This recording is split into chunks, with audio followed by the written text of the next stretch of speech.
Guys ఈరోజు ఒక కొత్త టాపిక్ గురించి మాట్లాడుకుందాం. నేను చాలా మందితో ఆర్గ్యూ చేశాను అనమాట టాపిక్ గురించి ఆఫ్‌లైన్‌లో. బట్ ఇలా ఎప్పుడు సబ్‌స్క్రైబర్స్ ముందు ఎప్పుడు మాట్లాడలేదు. సో, ఫస్ట్ టైమ్ నా ఒపీనియన్ మీతో షేర్ చేసుకుందాం అనుకుంటున్నాను. అసలు మూవీలో ఎథిక్స్ అనేది ఇంపార్టెంటా కాదా? అసలు హీరో విలన్ని చంపడం అనేది జస్టిఫికేషన్ ఉందా లేదా? అలాంటి టాపిక్స్ గురించి అయితే ఇప్పుడు మాట్లాడదాం. మేము చాలా కొత్తవి పాడ్‌కాస్ట్ స్టార్ట్ చేసాం అన్నమాట. 2 ఏఎం ర్యాంట్స్ బై టీఎఫ్ఐ బానిస. ఇందులో అయితే ర్యాంట్ 1 గురించి మాట్లాడుకుందాం. సినిమా అండ్ ఎథిక్స్ అయితే ఈ టాపిక్ అనమాట.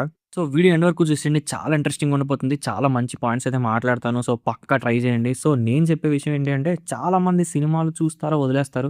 కానీ అందులో ఎథికల్ పాయింట్స్ ఉన్నాయి. హీరో మంచోడా? చెడ్డోడా? అసలు విలన్ని చంపడానికి జస్టిఫికేషన్ ఏంటి? అసలు క్యారెక్టర్స్ ఏంటి? గ్రే ఏంటి? యాంటీ హీరో ఏంటి? ఇలా చాలా పాయింట్స్ గురించి అయితే ఇప్పుడు మాట్లాడుకుందాం. సినిమా స్టార్ట్ అయిందంటే బేసికల్లీ మన ఇండియాలో మూవీ స్టార్ట్ అయ్యి ఆల్మోస్ట్ 1940స్ నుంచి మూవీస్ ఉన్నాయి. అయితే ఫస్ట్ నుంచి కూడా మనకి ఎలాంటి మూవీస్ వచ్చేవంటే ఎథికల్ మూవీస్ వచ్చేవి చాలా వరకు. బేసిక్‌గా హీరో ఒక మంచోడు, విలన్ ఒక చెడ్డోడు like black and white kind of థీమ్స్‌లో వచ్చేవన్నమాట. స్లోగా ఎలాంటి మూవీస్ వచ్చాయంటే రివెంజ్ మూవీస్ వచ్చాయన్నమాట. లైక్ ఎలా అంటే హీరో వాళ్ళ సిస్టర్‌ని చంపేయడం, వాళ్ళ మదర్‌ని చంపేయడం జరుగుతుంది. ఆ తర్వాత విలన్ గ్యాంగ్ మీద హీరో వెళ్ళి డైరెక్ట్ రివెంజ్ తీసుకుంటాడు. అంటే taking laws in their hands అనమాట. సో, అట్లాంటి మూవీస్ వచ్చేవి. తర్వాత రాను రాను సిస్టమ్‌కి అగెయిన్స్ట్‌గా విజిలాంటి మూవీస్ వచ్చాయన్నమాట. లైక్ కలెక్టివ్ జస్టిస్ లాగా ఒక థీమ్‌లో అయితే ఇలాంటి మూవీస్ వచ్చేవి. బట్ స్లోగా ఆ థీమ్ కూడా పోయి ఇప్పుడు kind of grey shaded or anti hero movies వచ్చేస్తున్నాయి. రీసెంట్‌గా మీరు ఏ మూవీ తీసుకున్నా కూడా ఇదే ఫ్యాషన్‌లోకి అయితే వస్తది. Like 'KGF', 'Pushpa', 'Unni Mukundan Associates' like a movie తీసుకున్నా సరే ఒక kind of grey shaded hero or anti hero వస్తాడనమాట. తన ఓన్ సెల్ఫిష్ గోల్స్ కోసం ఎలా ఎదిగాడు అండ్ ఆ తర్వాత ఏం జరుగుతుంది నేను హీరోతో ఎలా కనెక్ట్ అవుతా అనేది జర్నీగా చూపిస్తారు. మీరు అనుకోవచ్చనమాట ఇలాంటి ఎథికల్ పాయింట్స్ వల్ల ఏం ఉపయోగం అసలు వీటిని ఎవడు చూస్తాడని. కానీ ఒక చిన్న ఎగ్జాంపుల్ చెప్తాను నేను. రీసెంట్‌గా జరిగిన 2022లో ఒక మర్డర్ కేస్ జరిగిందనమాట. అది ఢిల్లీలో జరిగింది. చాలా మందికి తెలిసే ఉంటది. The famous Aftab Poonawalla case. ఆ కేస్‌లో ఇన్వెస్టిగేటర్స్‌కి షాకింగ్ ట్రూత్ అయితే తగిలింది.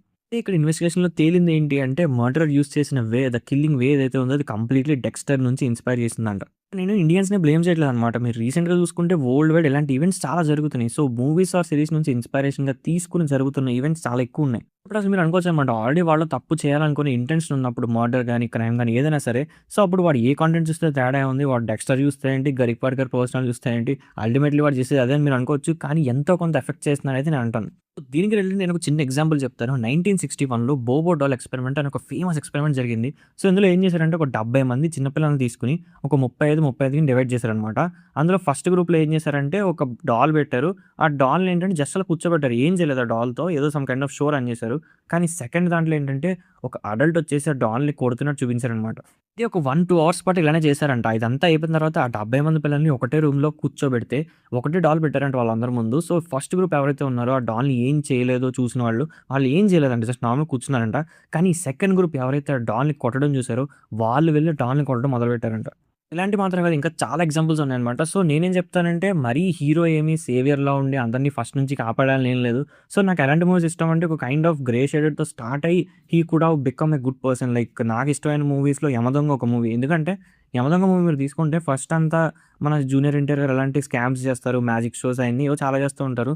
కానీ ఎప్పుడైతే హీరోయిన్‌ని కిడ్నాప్ చేసి హీరోయిన్‌ని లైక్ వాళ్ళకి అప్పగించాలి అనుకున్న టైంలో ఒక ఎథికల్ కాండ్రమ్‌లో ఉంటారు. ఆ తర్వాత మంచి పర్సన్‌లా మారిపోతారు. ఆ మూవీలో ఎన్టీఆర్ గారికి ఒక ఫుల్ ఆర్క్ పడద్దనమాట. అందుకే నాకు ఆ మూవీ చాలా ఇష్టం. కాకపోతే ఇలాంటి గ్రే షేడ్ క్యారెక్టర్స్ ఇప్పుడు కూడా ఉన్నాయి. కాకపోతే వాళ్ళు గ్రే షేడ్‌లోనే మిగిలిపోతున్నారు. అదే ఇక్కడ ప్రాబ్లమ్ అన్నమాట. లైక్ ఆర్క్ ఉండట్లేదు. లెట్స్ సే మీకు రీసెంట్‌గా ఒక మూవీ చెప్తాను 'లక్కీ భాస్కర్' మూవీ తీసుకోండి. 'లక్కీ భాస్కర్‌లో' స్టార్టింగ్ ఏంటి అంటే 'దుల్కర్' గారు ఒక normal bank employee.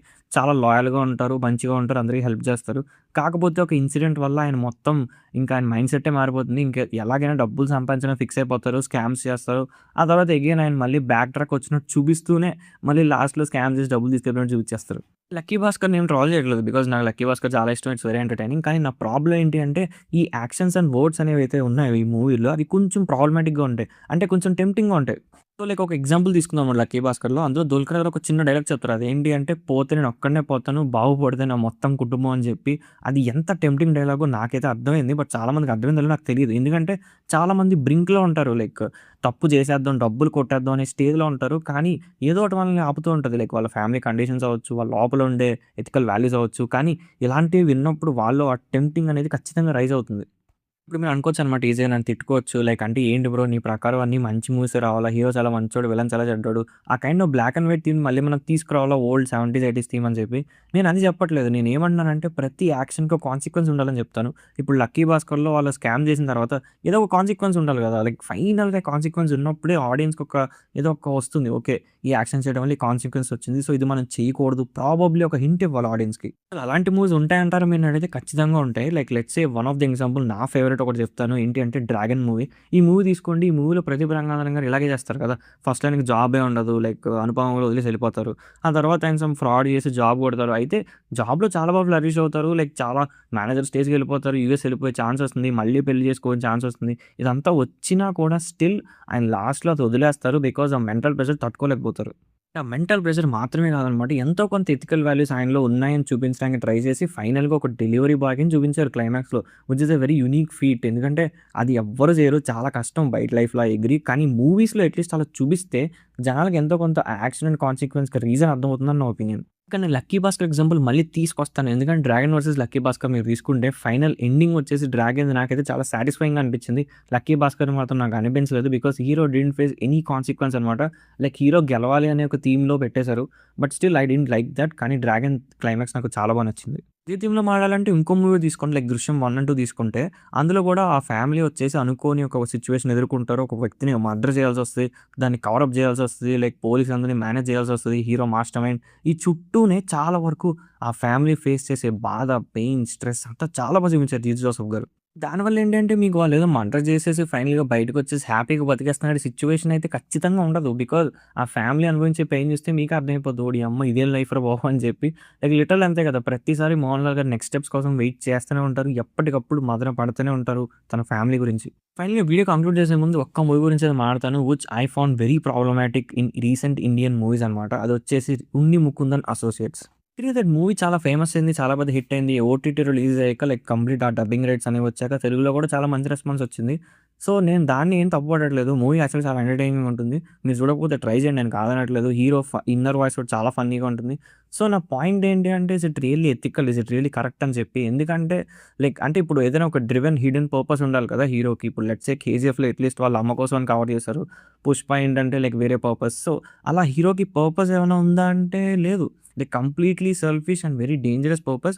And at the ఎండ్‌లో కూడా చూసుకుంటే మీకు క్లైమాక్స్‌లో కొన్ని షాకింగ్ డైలాగ్స్ ఉంటాయి. ఇలాంటి హీరోయిన్ కంప్లీట్‌గా ఇల్లీగల్ యాక్టివిటీస్ చేసుకుంటూ మంచిగా డబ్బులు సంపాదించే స్టేజ్‌కి వచ్చేస్తారు. వచ్చేసిన తర్వాత వేరే వాళ్ళు నీతులు చెప్తారనమాట. అసలు మామూలుగా ఉండదది.